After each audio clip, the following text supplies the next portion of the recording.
Добро дојдовте во уште едно ново издание на Терапија дискусија.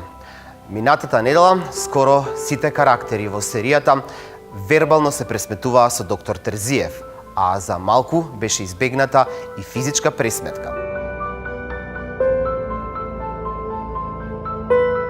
Милена првпат по една година од доаѓањето кај доктор Терзиев признава дека својата прва интимна врска ја има со маж постар од неа 25 години и дека таа всушност го завела. Тоа е еден од сопружниците кај кои Милена престојува по загубата на својата мајка во Србија. Како се осеќаш? На почеток, кој дете. Знаеш како се чувствуваш повеќе како дете кога родителите ти се во близина? Не баш така. Се сеќавам како ги шмукав шпагетите и пазав да не ми се залепат со брада. А после тоа не се чувствував баш како дете. Владо во текот на сесијата постојано го предизвикува доктор Терзиев. За малку доаѓа до директна физичка пресметка меѓу нив, кога Владо му открива дека знае за влюбеноста во Милена, како и за неверството на неговата сопруга, за момчето на неговата керка, како и за состојбата на неговиот татко. А ти се затрскуваш во тоа лудо курвиче. Додека жената ти спие со други за твојот грб, додека керка му спие со клошари, а татко му скапува во дом за старци во Зелениково. Син му е скржав и не сака да плати ништо по-луксузно. Еј, каков Господ!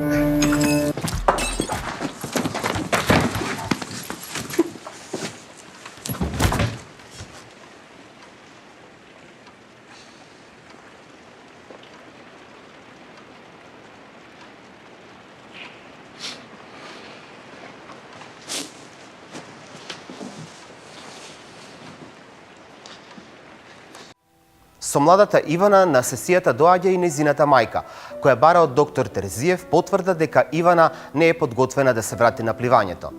Ивана пак од друга страна смртта ја прифаќа како радост и дека со тоа би се спасила од сите проблеми во животот.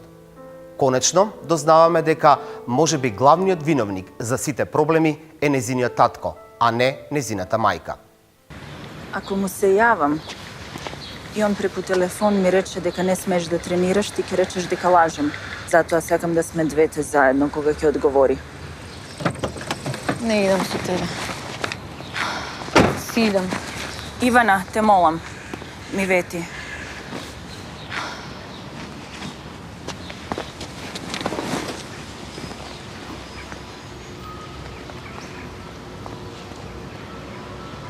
Од Зана оваа недела дознаваме дека таа и Кент решиле да се разделат, но во текот на сесијата дознаваме дека еден од главните несогласувања во нивниот брак е и воспитувањето на 9-годишниот син Еди.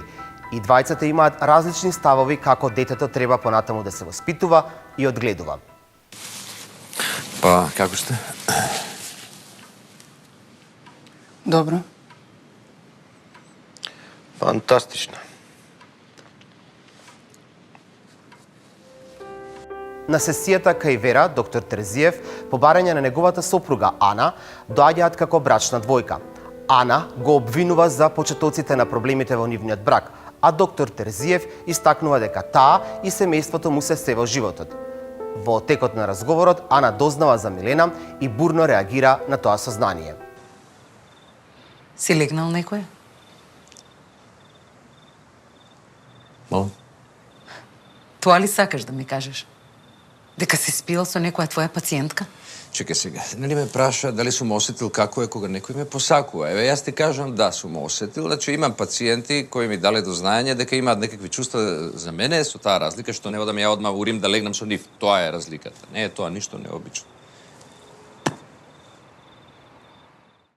Во изминатиот месец во серијата може да се забележи како скоро секој од карактерите имаат директен или индиректен конфликт со некој авторитет во нивниот живот. Кај Ивана го забележуваме непочитувањето на авторитетот на незините родители, додека пак кај војникот Владо се забележува конфликт кој тој го има со својот надреден, но и оној притаениот, со авторитетот на неговиот татко. Тука е и доктор Терзиев, кој недоволно го почитува авторитетот на својот ментор доктор Вера, при што во нивните средби превладува тензија и бурни реакции од страна на Терзиев. Во оваа недела речиси сите карактери во серијата се наоѓаат во некаков конфликт, некаква тензија и обид за заштита на личниот интегритет, и таквиот конфликт е со одредени авторитети. При тоа, во таквиот обид за себе заштита, сите тие действуваат свесно и подсвесно со некакви механизми. Ваквата ситуација дополнително ја гради драматичноста на серијата, но тоа што е важно да се напомене е дека наративот на посебните приказни на секој од карактерите не е изваден од контекст од реалноста. Напротив, изнаоѓањето на начини и механизми за заштита на сопствениот интегритет во секојдневните односи со различни типови на авторитети се едни од најголемите предизвици на луѓето во динамиката и вредностите на современото општество.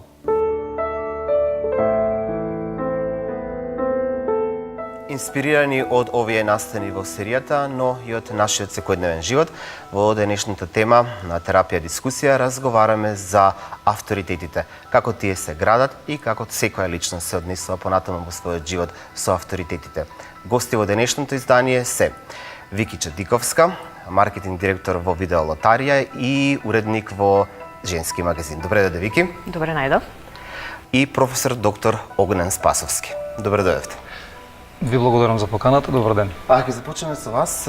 Први тоа што ни треба од ваш аспект, тоа што вие имате искуство, како се соочуваат карактерите, односно карактерите во серијата со авторитетите и оние кои што ги имаат во текот на целото дејство досега?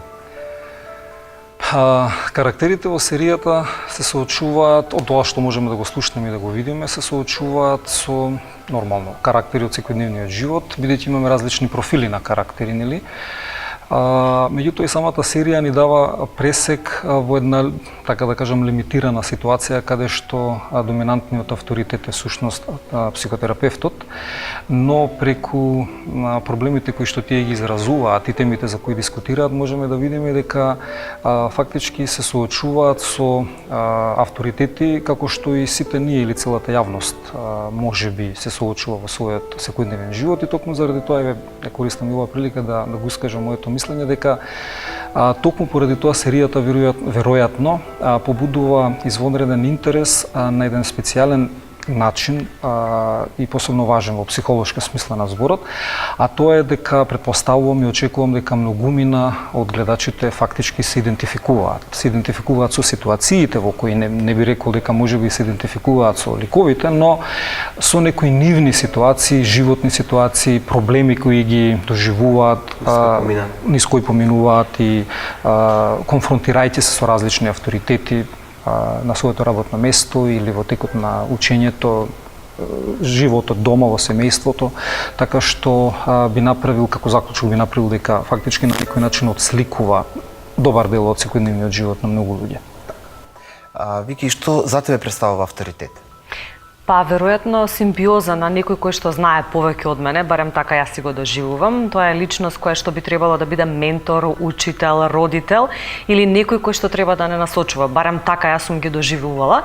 Иако често во животот се среќаваме и со авторитети кои знаат да бидат на некое подолно ниво од она што ние го поседуваме, па често имаме потоа резултат кој што не треба да го имаме, бидејќи во авторитетот, односно личноста која што се крие позади авторитетот, треба да пронајдеме човек кој што ќе го трасира нашиот пат понатаму во животот, во кариерата, во низа сфери од нашето живење. Значи, тоа треба да биде лик кој што ќе има предиспозиции да го препознае доброто и слабото кај нас, да го потенцира она за што сме способни и да го потикне подолу, односно или да го реши како проблем она што ни е некаква сифалинка.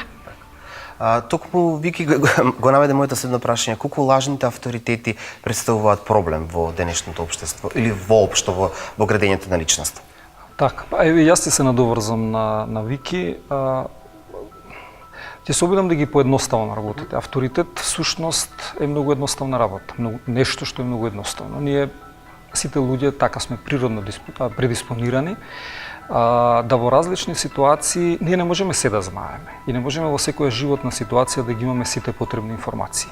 Кога одиме на доктор, на лекар, лекарот ни испитува, например, крвта и така натаму и ни кажува, ни диагностицира нешто. Ние го почитуваме тој авторитет затоа што тој е во ситуација со оглед на своите компетенции да донесе одлука што треба да правиме. И ние тоа го почитуваме. Така би требало да биде во сите сфери во животот. Значи авторитет е всушност би требало да биде нешто или лице кое што во конкретен контекст, животен контекст, ги има потребните компетенции да донесе одлука. Толку.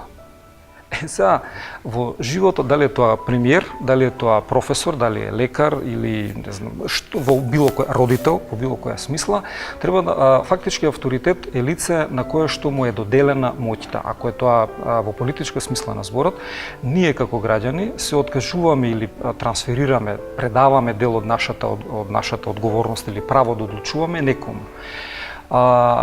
Вашето прашање беше во насока на тоа, во насока на прашањето за лажни, така да ги наречеме лажни авторитети или незасновани или неоправдани авторитети. Такви авторитети, всушност, до такви авторитети доаѓаме кога лица кои што ги немаат потребните компетенции да носат одлуки, заземаат одредени позиции или функции и носат одлуки кои се животно важни за сите нас. А од тука настануваат сите проблеми понатаму, кога ние не се согласуваме или тие одлуки не фрустрираат, одат на наша штета и така натаму, така што ова е исклучително сериозно прашање за кое што не знам дали понатаму имате намера во таа насока да прашате, ама бара обсежна анализа. Вики, кога всушност мислите дека започнува, односно кога мислиш дека започнува авторитетот да се гради кај детето или на која возраст и кои се првите авторитети? Да, па уште со самото раѓање практично родителите се првите кои што се авторитети за детето, а подоцна сите оние кои што имаат улога на воспитувачи, дали тоа ќе биде учителот во градинка, инструкторот на некаков курс, учителот, наставниците во училиште или сите оние кои што го подучуваат детето да се развива, сите тие се и ментори и авторитети за детето. Сега добро е тие авторитети навистина да имаат предиспозиции за да ја развиваат суштината на личноста на детето, бидејќи може често пати да се случи личност која што нема одредени познавања, доколку се најде во улога на ментор и не знае да се носи со таа улога, може да поттекне развивање на негативни реперкусии кои подоцна ја уништуваат наместо да ја осознаваат таа личност во идниот дел од животот. Јасно. Огрен, ќе се префрлиме на карактерите во серијата. Тие имаат авторитети, да речеме карактерот на Милена, карактерот на Ивана, па и карактерот на војникот Владо. Како тие успеваат да се снајдат со авторитетите кои што ги имаат во својот живот?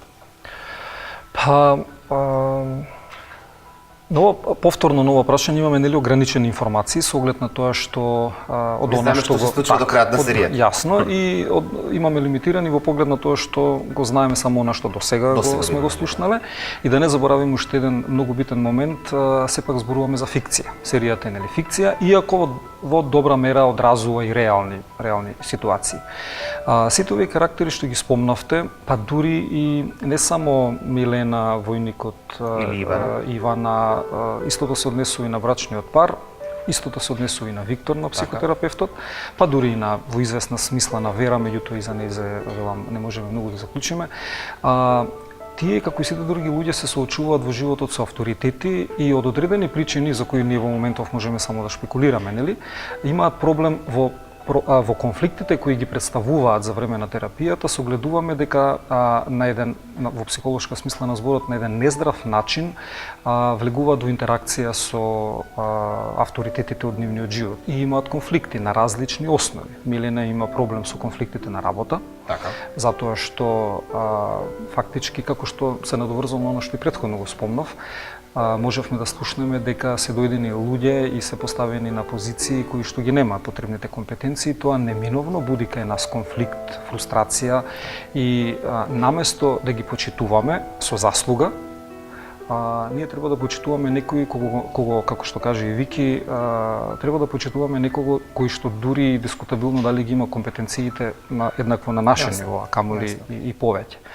Така што повторно се надоврзувам и на она што и Вики ја прашавте, а тоа е дека можеме да забележиме посебно кај ќе речев посебно кај некои, но повторно кај сите три ликови од понеделник до среда. Милена, велам првите три од понеделник, да. Можеме да забележиме дека во овој момент можеме да претпоставиме дека се манифестираат известни конфликти и проблеми од периодот кога бил формиран идентитетот и кога се формирал на некој начин здравиот однос кон авторитетите, што во овој случај немала. За жал тие како карактери ја немале таа можност да формираат здрав однос кон авторитетот кон своите родители. Така што во сите три случаи забележуваме дека токму поради нездравиот однос, нездравиот развој на авторитетот, денес се впуштаат во односи, релации, денес велам во серијата, се впуштаат во релации, интеракции кои што само им наштетуваат на нивниот приватен живот и на менталното здравје. Во реалниот живот, колку силен авторитет, як, цврст авторитет може да има негативно влијание во понатамошното градење на карактерот на младата личност? Сега не знам што мислиш по тоа силен и цврст карактер, бидејќи ако е тоа во позитивна смисла, да, ако е во позитивна смисла на зборот, авторитетот доколку младото лице го доживува соодветно и тоа би било ненаметливо. И во таа смисла младото лице кон авторитетот ќе има голема доверба и нема да го доживува тоа како многу силен и цврст авторитет, туку некого кого почитува, но оправдано почитува. Тоа е велам проблемот кај нас. Ние имаме децении наназад, а посебно изминативе години, имаме ситуации кога луѓе без никакви компетенции, значи не направиле ништо во животот, а беа поставувани на позиции кои се исклучително автократски и позиции кои што зрачат со авторитет. Нормално дека луѓето не може да... Проблемот е во тоа што не придонесувајќи ништо во животот, тие за прв пат во животот стапнуваат на позиција од која почнуваат да го градат авторитетот. Значи тоа никаде во едно нормално општество не може да се случи и не се ни случува. Да авторитетот го градат откако ќе бидат поставени на позиција. Така што тоа е проблематично, се надоврзувам на прашањето, тоа е проблематично во денешниот живот на младите, затоа што немаат позитивни добри модели. Бидејќи доколку младите би имале модели на лица кои што се авторитативни во позитивна смисла на зборот, имаат авторитет но оправдано и заслужено, тогаш лицата стекнуваат едно искуство дека навистина имаат доверба да им веруваат на лицата на одредени позиции, како што пред малку реков на доктор. Денес и на доктор не можете да му верувате или на каде и да влеземе, веќе ни се вреже една голема скепса и недоверба кон било што. Вики, колку денешната генерација почитува авторитети, имаме технолошки развој, знаеме со што се соочуваат денешната генерација на млади луѓе, колку тие мислиш дека во моментов почитуваат авторитети? Па иако сметам дека голем дел од нас сметаат дека денешниве деца се малку непослушни, морам да признам дека денешниве деца се многу понапред од нас. Токму можеби тој брз тек на информации, технологијата кој што го овозможува, им овозможува побрзо да ја создаваат својата перцепција. Јас морам да бидам искрена, моите деца ме охрабруваат понекогаш и јас самата да признам кога грешам и на тој начин да бидам нивен пример како треба и тие да постапуваат во одредени ситуации. Гледам дека децата многу добро знаат да го градат тоа, да го негуваат и да го изразуваат. Гледам дека многу полесно и похрабро се соочуваат со одредени проблематични ситуации во кои да сме биле ние, сигурно ќе сме се размислувале, ќе сме се премислувале на кој начин тоа да го сервираме. Тие се малку похрабри и порешителни во донесувањето на нивниот став на најдобар можен начин и мислам дека нашата генерација е малку поназад и морам да признам дека ми е многу кејф дека децата одат во вистинска насока, односно одат не еден, туку повеќе чекори пред нас. Ти благодарам, Вики Огнен. Не, апсолутно, особено да аспект на ваши истражувања, што ги имате вие Еве би се надоврзал на ова што ви го кажа, апсолутно се согласувам со тоа. Ние нашите генерации излегуваме од еден од поранешниот систем, автократски систем кој што напротив не го негуваше ова за кое што пред малку зборувавме, ова што ви го кажа. Денес децата, младите наликува дека не почитуваат авторитети, меѓутоа не е тоа ништо повеќе од тоа што и ние не сме почитувале. Но ние не бевме на некој начин градени или воспитувани на начин кој што ќе ни овозможеше да имаме алатки како да се справуваме со авторитети. Едноставно, тенденцијата беше почитување на авторитети и подчинетост. Денешните млади во голема мера не е така. И мене ме охрабрува исто тоа што Вики го кажа. Јас работам со студенти, гледам дека апсолутно самостојно си ги градат вредностите, прилично самостојно си ги градат вредностите, знаат да кажат не, што е многу добро.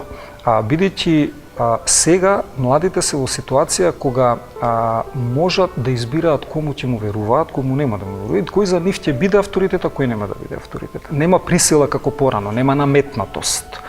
Она што е лошо во целата ситуација е што немаат многу добри, позитивни модели за авторитети, но повторно технологијата и така натаму ете. Хендикепирани се малку во тој поглед, бидејќи немаат дома кај нас многу добри модели, но имаат можност да избираат и да гледаат, да читаат мноштво на информации и велам се согласувам со Вики да заклучам дека во тој поглед се во подобра позиција од нас. Колку бунтовност е сега поголема во денешната генерација за разлика од генерациите претходно? Па веројатно манифестираната бунтовност е поголема, затоа што но тенденцијата кон бунтовност е идентична, иста е. Иста била и кај нас потребата да бидеме бунтовни пред многу години, иста е таа потреба и денес. Реков дека тоа е карактеристично за психолошкиот развој на секого од нас. Меѓутоа додека порано тоа било супресирано, не било во многу семејства, кај во многу случаи било супресирано, не било дозволувано, децата беа учени дека не треба да, за жал дури и денес се добивам асоциација, се сеќавате на учебниците што е држава или влада или како беше дека треба да се почитува и така натаму, што е скандалозно. Но денес младите можат многу послободно да ја манифестираат таа бунтовност и затоа ни се чини дека се побунтовни, затоа ни се чини дека не почитуваат авторитети, што не е точно генерално, затоа што ако тие доживеат дека авторитетот заслужил да биде авторитет, го почитуваат. Дали така и во секојдневниот живот? Па јас искрено од моје искуство можам да кажам дека да, јас затоа и реков ги посочив моите деца како пример, бидејќи ете тие ми се најконкретно нешто, а и од моето искуство во поглед на сето она што сум го реализирала како водител на детски настани, можам да забележам дека тие се малку похрабри од нас на таа возраст и дека доаѓаат конкретно со својот став, со образложение, со податоци кои мора да ги слушате и на тој начин укажуваат дека да се развиваат и се за поттикнување и охрабрување дека се на вистинската насока, дека така треба да продолжат. Бидејќи не мора ние да бидеме во право ако сме повозрасни и поседуваме поголемо искуство од нив. Често пати може да го слушнеме и нивното мислење, бидејќи може да се на вистина во право за она што го презентираат. Вики, колку жената денеска се почитува како авторитет? Па може би имаме одредени промени во однос на она што претходно го имаме, но не можеме да заборавиме дека сепак сме Балкан и дека најчесто жената првенствено се набљудува како сексуален објект, колку и чудно да звучи, а потоа дали поседува одредени способности и тие пак ќе бидат испитани. Ако имаме маж кој што ги има истите способности и жена, прво ќе се одлучите за мажот, а потоа за жената. За жал. Огнен, дали ова вистина? Па се согласувам. Да, за жал фактите покажуваат дека на многу битни позиции жените има професии кои се тотално маскулини, позиции кои што не преземаат голема одговорност, се повеќе феминини, така што се согласувам со Вики. Кои се механизмите за заштита на личниот интегритет од лажниот авторитет? Прашањево не може да се одговори еднозначно, затоа што зависи од тоа колку е лажниот авторитет фактички моќен. Како да се заштити личниот интегритет во едно време кога најмоćните авторитети може да управуваат со нашите животи? Како да се заштити?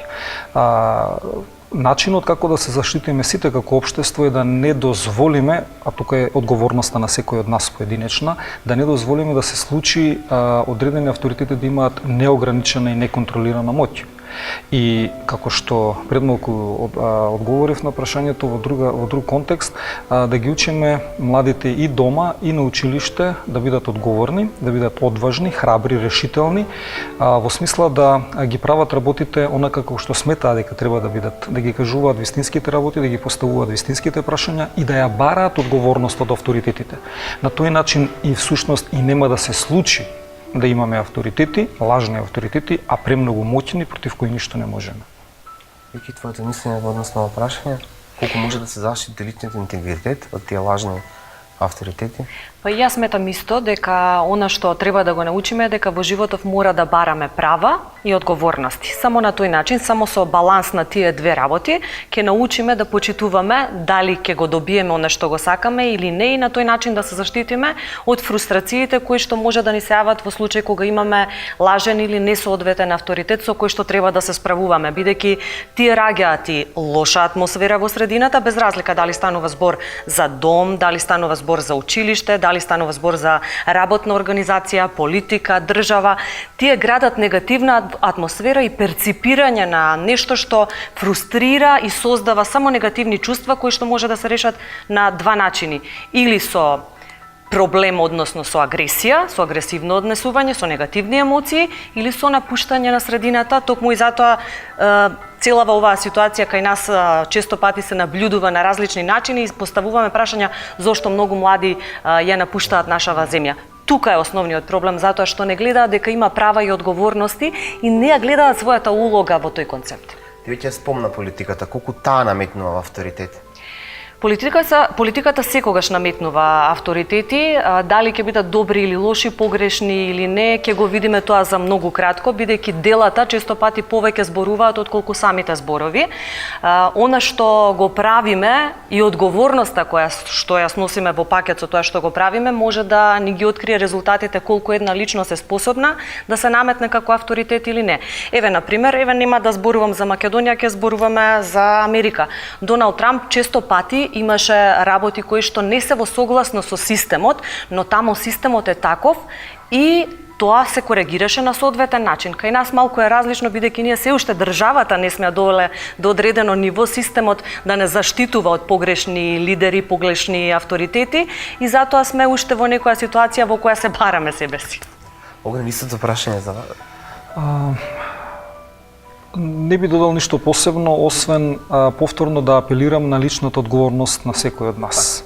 Бидејќи прашањето е поврзано со слободата. Ние сме демократско општество, меѓутоа ние ја креираме демократијата и демократското општество. Бидејќи демократијата се поврзува со слобода. Слобода подразбира можност за избор, но не само можност за избор.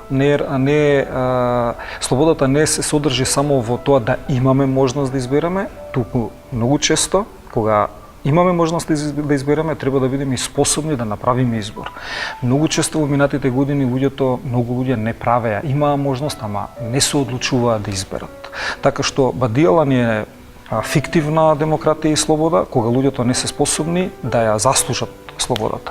Затоа може да ни се случуваат и во политичка смисла и катаклизми, бидејќи политиката овозможува најмоќно практикување на авторитет. И во таа смисла кажав дека повторно не би се случувало ништо од тоа доколку луѓето се ја понесат, секој се ја понесе личната одговорност. Прашање на крајот ќе биде за двајцата. Колку се сметате себе си за авторитет?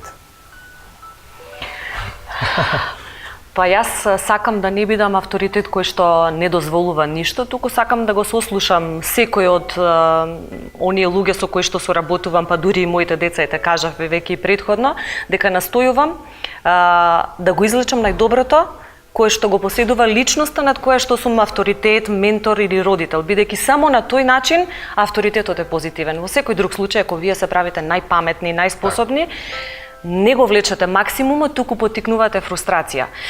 Тоа што го знаете, треба да најдете начин како да го поттикнете и да го пренесете врз оној на кој што сте ментор, односно авторитет. И во професионалниот живот секако исто. Така. Огнен?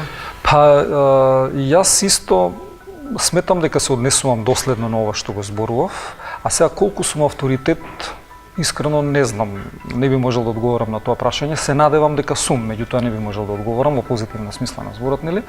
Авторитативен како што би требало, но велам се трудам да постапувам така како што зборував до пред малку, се трудам да оставам простор за размена на мислења, секој да може да го каже своето мислење, да избираме заедно. А дали успевам од тоа, веројатно би требало некој друг да прашате. Јас ви благодарам и на двајцата за денешното учество во емисијата на Терапија дискусија и се надевам дека оваа тема им помогна на многумина. Уште еднаш ви благодарам за учеството во емисијата. Благодарам на Благодариме поканата. ние. Во серијата имаме можност да ги видиме конфликтите кои се јавуваат кај карактерите кои се резултат на комплексните односи со различни авторитети кои ги обкружуваат. Од денешната дискусија со нашите гости имавме можност да видиме какви се тие релации и колку се сложени тие односи и колку тие влијаат врз формирањето на карактерите и заштитата на сопствениот интегритет.